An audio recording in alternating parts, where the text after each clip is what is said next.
Greetings and welcome back to another episode of the Daily Run, and today we're playing as Cain. We're off to a great start here with the Temperance card, and I say a great start because I think this is a very versatile card. If there was a character that started out with the Temperance card, I feel like that character would be one of the most interesting ones strategically, just because there's so many things you can do with this. First of all, you can use the item that you get out of it as a pedestal, so you can try and reroll it into a different item, so something like in the Secret Room or maybe a Devil Deal or an Angel Deal. You can reroll the item that you get from the Temperance or the Blood Bank in order to get a better item, so that's something that you can do. Or maybe what you can do is just use it to try to get the Ivy Bag, and of course you have a lot of synergies with that as well, and some polar visibility and just a lot of money because of it. But there's also just that chance of being an opportunistic card, so when you need some money and you have enough health, just pop it down in the shop, just try to get enough money to buy that one item that you really need, and then you can kind of go on your merry way to break the game further. And of course that would have been cool if there wasn't the blank card. And I had a hard decision because I really like the Ball of Tar item, I think that's what it's called,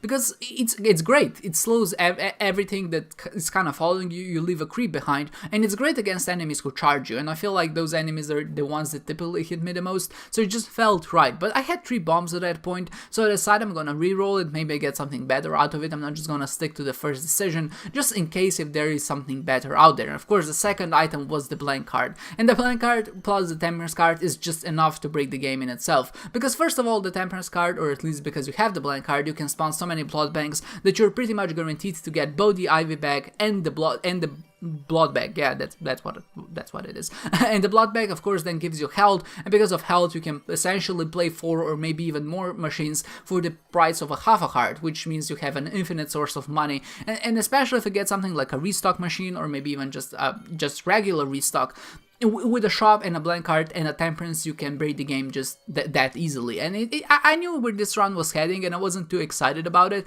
I really hoped that this was gonna be one of those runs which doesn't really rely on breaking, but because blank card showed so early, I just knew that this is what has to happen. So how did I mitigate this? Because like I said, I didn't really feel like going into it and just breaking the game. In some sense, blank card plus Tiara is fun when it shows up, but I feel like it shows up way too often, especially lately, so I just wanted to have a little bit of fun. So what I decided to do, of course, I did find that Tiara rune, I did find the Humbling Bottle and the card battery, and that just makes it for a bit of an easier breaking. But instead of just going the usual route, like I would go just try to get a lot of items from the chests, and then maybe get some items from the shop or whatever, I just decided, you know what, I'm just gonna duplicate all these chests, and hopefully one of them has an item. I'm gonna pick all of them up. And that, I think, first of all, I know there is little bag in there, which is gonna turn my Yara rune into a pill, and that's just gonna basically ruin everything that I have. But also I'm gonna get a Forget Me Now, I'm gonna get Goat Head, I'm gonna get some damage ups via the Veil of Steven, I'm gonna get some nice familiars, and that's gonna be enough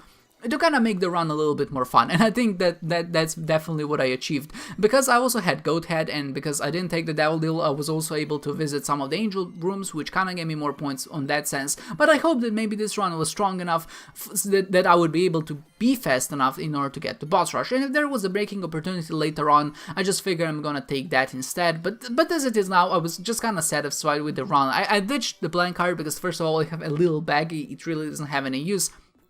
But second of all, like I said, I didn't really even want to deal with it, so I decided to pick up the Forget Me Now and said I'm gonna stick with this item and just use it on the last floor that I get to. Hopefully it's something like a Void Portal shows up and maybe I get the advantage that way. But of course, as is customary, the depths one, I managed to walk into every single dead end that there was, and the floor was just abnormally huge for if you ask me. And what's even worse is because how large this floor is.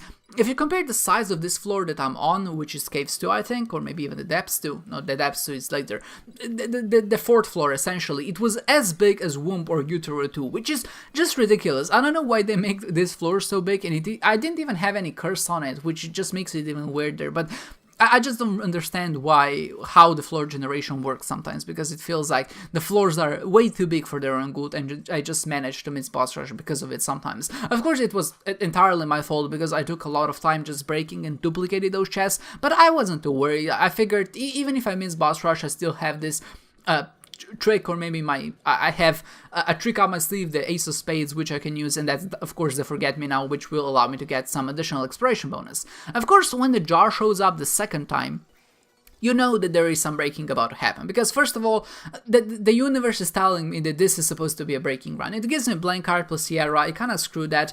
I get Humbling Bundle first, and then immediately on the next reroll, I get the jar.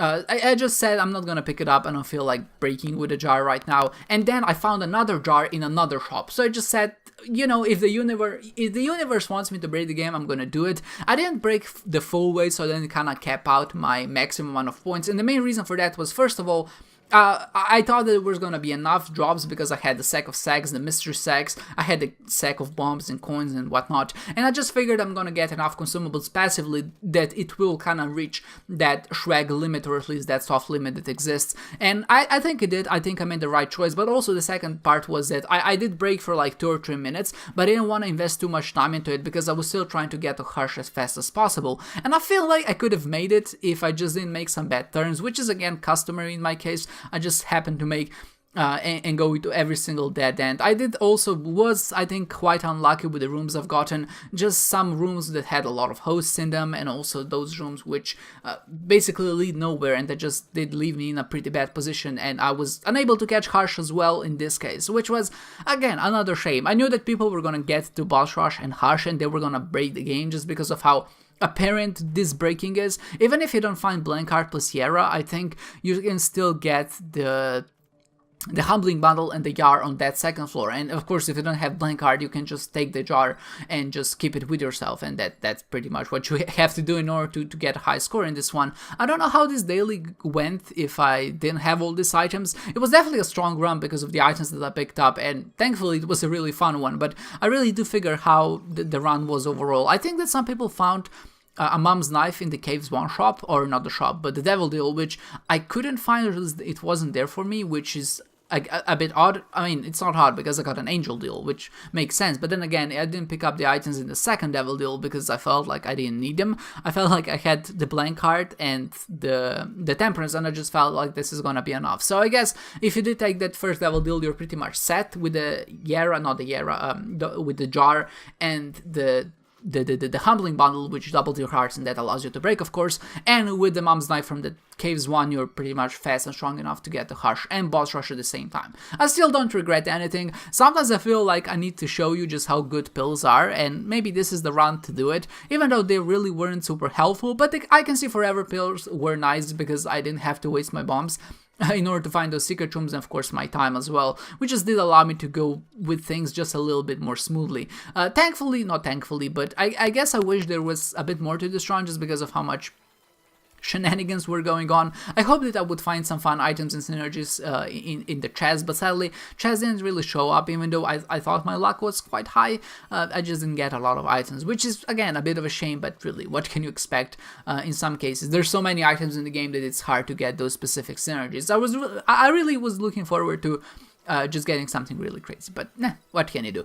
Also, I would like to point out that you can see that when you're hitting that Shrek cap, so to say, I really didn't have any plan, or at least I didn't plan it on how I'm supposed to do that. I just said I'm gonna play the jar and the Humbling Bundle until I get 16,000 points, and that just seemed like a round number to finish at. I didn't have any methodology or maybe like formula in mind that told me up until which point I should go in order to kind of maximize my points. But I see when I was just kind of walking around and picking up the keys and the coins on the ground, which you have to remember are double keys and double coins, which I think give more points, that my score wasn't decreasing by anything more than 1, and sometimes it didn't increase by 1, it increased like by 0.5, but of course because we have the integers, we can't really show the decimal number, so I felt like it was a good point. I will have to check if my Shrek bonus was actually capped out at around 15,000. I hope it was, because that means that I did something very right in this run, and it was just one of those things which I feel like I didn't really pay attention to when I started playing, but now that I look back at the footage,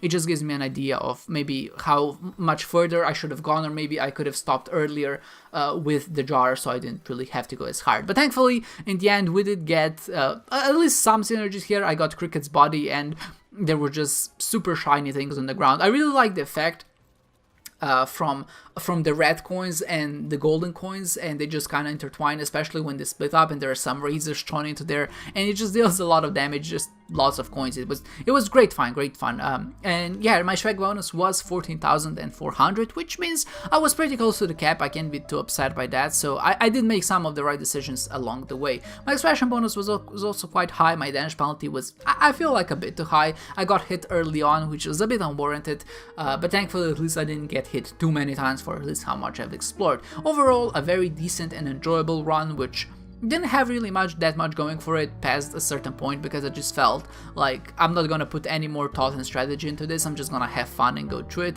and that's exactly what I did. I hope you enjoyed yourself as well. I hope you enjoyed this one, guys, and I hope to see you next time.